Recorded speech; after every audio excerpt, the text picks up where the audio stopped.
팀이 안 될라니까 별꼴을 다 봅니다. 후반 44분이죠. 손흥민 선수가 자기 옆을 오버래핑해서 침투에 올라가던 페리시치 선수에게 패스를 찔러줬던 장면 보시면, 손흥민 선수가 패스 패스 넣어주기 직전에 페리시치가 이미 두 손을 들고 플레이를 포기한 상태예요.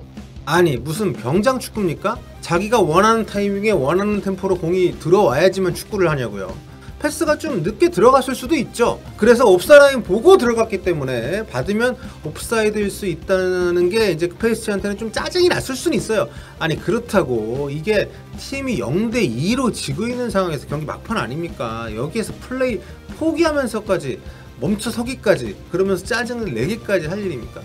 경기하다 보면 이런 장면이 한두 번 나옵니까? 손흥민 선수도 저런 장면 많이 겪었지만 저 정도로 모션 취한 적이 있었습니까? 전 기억이 안 나는데 약간 좀 멈춰서고 짜증낸 적이 있었죠. 그건 플레이가 완전히 아웃 오브 플레이가 된 뒤였고, 지금은 인플레이가 되고 있는 상황이었는데, 참 아무튼 팀이 빅매치 패하기 직전 상황에서 뛰는 거 포기하고 자기 감정 거하게 표현하는 모습 보면서 너무 이기적인 거 아닌지. 마스크를 벗고 정말 모처럼 잘생긴 얼굴을 다 보여주면서 경기에 나섰던 북런던 더비의 손흥민 선수인데, 오늘 컨디션 정말 좋거든요. 움직임 나쁘지 않거든요. 전반 18분에는 아주 기막히게 빠져 들어가면서 유효슈팅, 골키퍼에게 막힌 슈팅까지 만들었거든요. 그런데 팀이 너무 지금 엉망입니다. 아스날의 정말 압도적인 경기력, 아스날이 왜 자신들이 1위인지를 보여주는 경기력을 보여줬고, 토트넘이 여기에 완전 휘둘리면서 정신없이 지금 상대에게 위축되는 그런 마음 상태, 정신 상태로 경기 주도권을 내줬고요. 여기에 요리스 골키퍼의 정말 말도 안 되는 자책골, 이게 저는 결정적이었다고 봅니다. 전반전 흐름에서. 그리고 그 뒤로도 계속 아스날이 밀어붙이면서, 특히 아스날의 오른쪽 사카 벤 화이트 라인, 여기에 많이 좀 휘둘렸거든요. 이제 이 부분에 대해서 토트넘이 제대로 된 대응을 하지 못하면서 결국 웨데고르에게 기가 막힌 중거리 슈팅 실점. 정말 이 토트넘 입장에서 우리가 손흥민 선수가 있기 때문에 그 입장에서 경기를 보니까 답답하지, 상대팀 아스날 입장에서 보면 이게 정말 얼마나 신나겠습니까? 또 북런던 더비잖아요. 입중계 때도 제가 말씀드렸습니다만, 우리가 만약에 그 한일전에서 일본 원정 가서 일본을 오늘 아스날이 한 정도로 몰아붙였다면 얼마나 기분이 좋고 통쾌하고 자랑스럽겠습니까? 바로 그런 축구를 아스날이 오늘 했고요. 토트넘은 오늘 진짜 페리시치 안 나왔고 송케쿨 선발 조합 나왔기 때문에 아주 기대를 했는데, 뭐 공격적까지, 그러니까 후반 빌드업 하겠다고 올라오는데 백패스가 너무 많고요. 아스날 수비를 뚫지 못하고요. 모처럼 그걸 뚫거나 롱패스로 넘어왔다 치면 아스날 선수들 정말 수비 돌아오는 속도가 대단히 빠릅니다. 토트넘 선수들 볼 터치할 시간 없어요. 바로바로 원터치로 가지 않으면 답 없습니다. 정말 좌절감만 많았을 토트넘 팬들에게는 너무 끔찍했던 전반전인데, 후반전에 진짜 요거를 뒤집을 수 있을까? 먼저 박수! 아스날 정말 좋은 팀입니다. 오늘 새벽 북런던 더비에서 라이벌 토트넘을 완파했습니다. 2위 맨체스터 시티를 무려 승점 8점 차로 제치면서 단독 선두를 질주하고 있습니다. 엄청나죠? 어제 또 맨시티가 맨더비에서 맨유한테 역전패를 당했기 때문에 그 경기에서 사실 좀 저는 오심이라고 생각하는 문제가 좀 있긴 했습니다만, 어쨌든 그것이 결국 아스날에게는 굉장한 또 자극제가 됐던 것 같습니다. 그러면서 이날 북런던 더비, 왜 아스날이 지금 1위 팀인지를 확실하게 경기력으로 보여줬습니다. 토트넘을 완전히 일방적으로 몰아붙이면서 압도를 했던 전반전은 그야말로 엄청났습니다. 후반 들어서는 체력을 전반에 끌어다 썼는지 스피드도 파워도 많이 좀 떨어져 보이긴 했지만, 여전히 공을 가만두지 않고 끊임없이 회전시키는 아주 굉장히 유려한 팀플레이를 통해서 토트넘을 잘 막아냈습니다. 그러면서 토트넘이 후반 중반 이후, 특히 막판에는 4-2-4 아주 엄청난 공격적인 전술을 쓰면서 공습을 했지만 아스날이 잘 막아냈습니다. 그러면서 아스날이 승리를 했고요.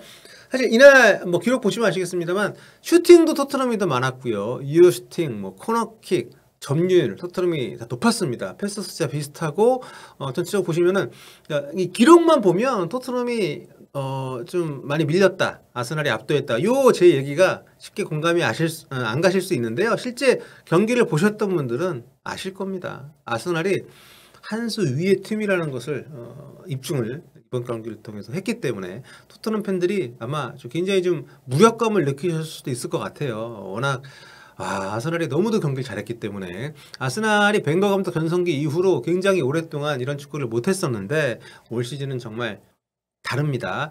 자, 이로써 토트넘은 지난 9년간 리그 홈 경기에서만큼은 아스날에게 한 번도 패배하지 않았던 기록도 깨지게 됐습니다. 2013-14 시즌 이후에 리그에서는 처음으로 아스날에게 홈 경기를 내주게 됐습니다. 지난번 원정에서도 졌기 때문에 지금 9년 만에 리그 홈 원정 모두 패배를 하면서 이른바 더블을 당하는 그런 굴욕을 겪게 됐습니다.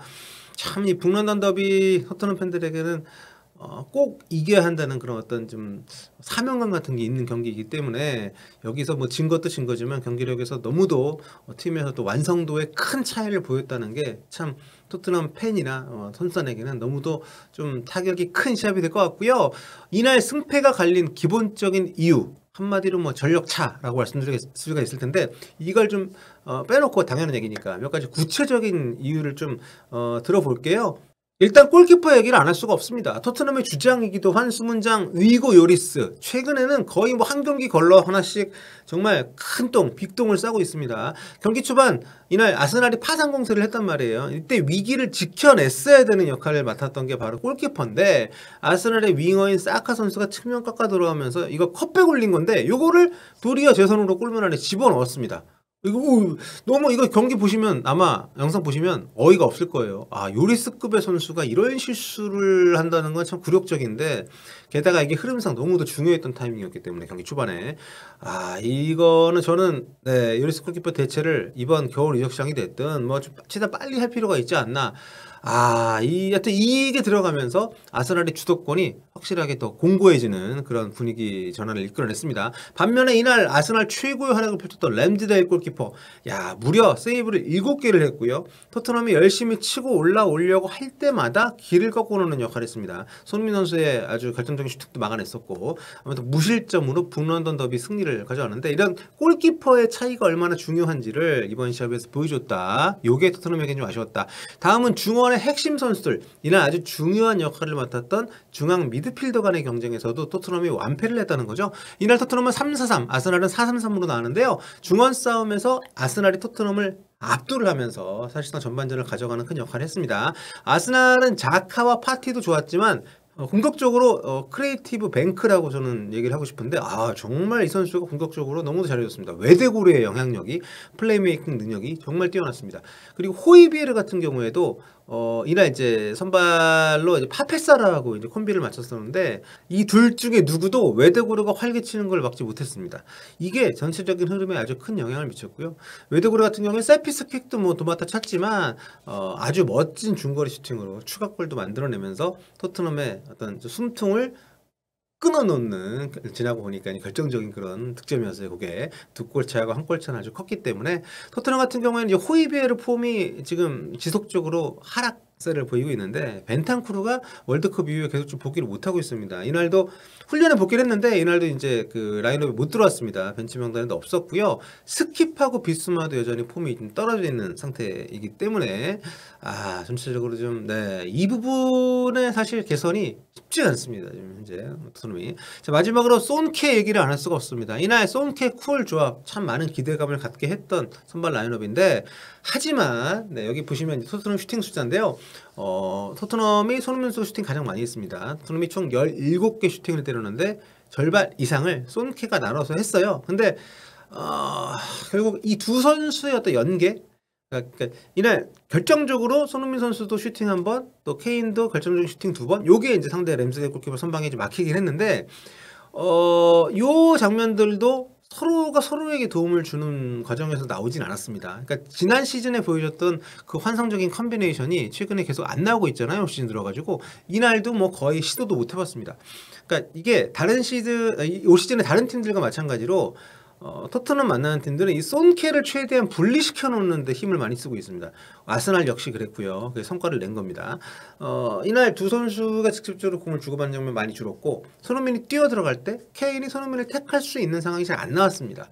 케인이 의도적으로 안 주려고 안 준 게 아니라 그쪽이 손흥민 선수 쪽이 계속 상대 선수 2명, 3명이 에워싸여 있는 장면이 많고 손케 사이에 항상 수비가 있어요. 경기 보시면은.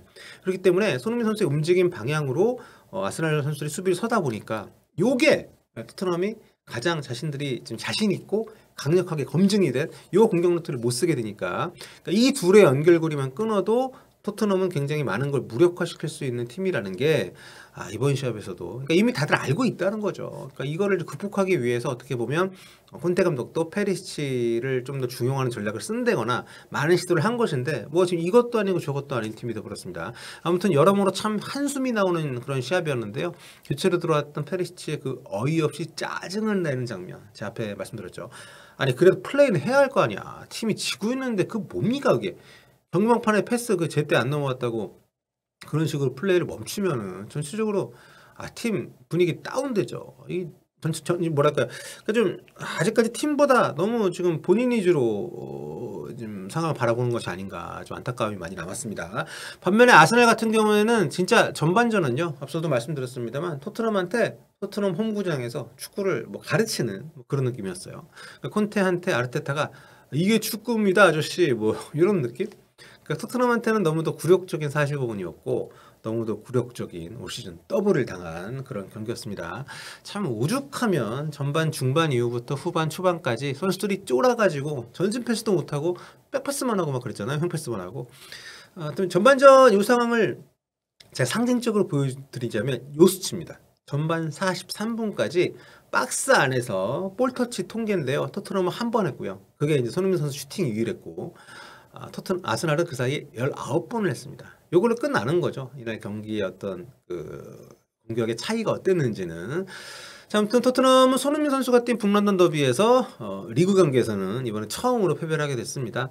참 안 좋네요, 토트넘. 손흥민 선수 역시 좋지 않은 건 마찬가지입니다. 올 시즌에 골을 넣기가 너무도 힘든 그런 시합들이 계속되고 있고, 기회가 왔을 때도 확실히 작년하고 많이 다릅니다. 지난 시즌은 과감하게 좀 일단 세리는 경우들이 있었는데 이번에는 그런 부분들이 약간 멈칫하거나 볼을 일단 잡고서 때리기 때문에 슈팅 숫자는 뭐 많은데 좀 아쉬움이 좀 많이 있었던 거, 심리적인 압박을 많이 느끼는 것 같아요.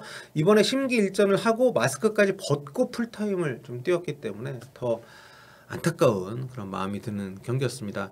자, 지금 상황 좋지 않은 토트넘인데 다음 상대가 맨체스터 시티입니다. 자, 금요일 새벽 5시인데요. 이 경기는 어떨까요? 네, 참 손흥민 선수가 맨시티 상대로 강한 모습을 좀 보여왔기 때문에 자, 그 경기에서 좀 힘을 냈으면 좋겠습니다. 그때 여러분 또 함께 경기 보시고 얘기 나누도록 하겠습니다. 다음 시간에 뵐게요. 볼빠.